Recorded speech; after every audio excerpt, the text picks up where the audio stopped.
में आ गई कि अपनी औलाद को, अपने बहन भाइयों को, अपने रिश्तेदारों को, अपने जानवरों को, अपने कारोबार को, अपने घर को, किसी को भी बद्दुआ न दे। ठीक है, और ये कोई पता नहीं कि वो बद्दुआ कबूल हो जाए और फिर क्या हो कि फिर बाद में बंदा रोता रहे, पीटता रहे। एक औरत थी, तो वो अपने बेटे को, उसने कुछ गुस्से में, कुछ ज़्यादा गुस्सा आ गया उसको, उसने कहा जा तू कत्ल हो।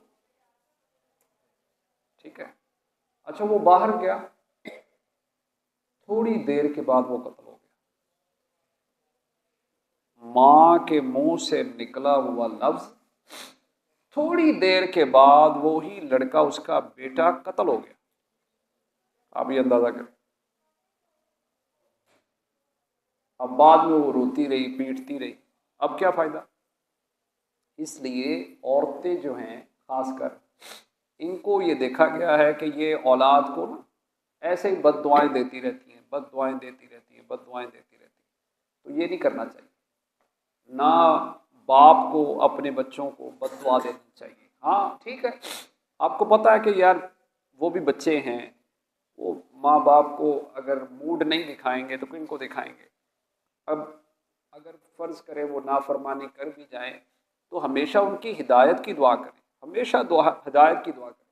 वो एक बेड़ा था, तो एक बुज़ुर्ग का भी बेड़ा था, तो वो साथ से गुज़रा, तो वो जो बेड़े वाले थे ना, वो म्यूज़िक बजा रहे थे, तो वो बुज़ुर्गों ने उनके लिए दुआ की कि या अल्लाह इनको हिदायत दे।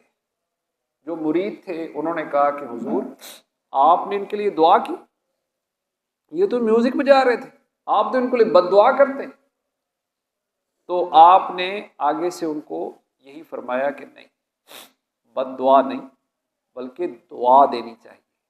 और वही हुआ कि जब वो बेड़ा किनारे लगा तो वही जो लोग थे जो म्यूज़िक बजा रहे थे, वो जब किनारे पर पहुँचे तो वो लोग भी वो तौबा करके उन बुज़ुर्गों के जो हल्के में वो आ चुके थे। अब ये देखिए, तो इसलिए अगर हम भी किसी मुसलमान को देखें कि वो कोई गलत काम कर रहा है तो उस पर लान तान ना करना शुरू कर दें हम कि ये देखो ये कितना गलत काम कर रहा है, ये देखो ये कैसा का गलत काम कर रहा है।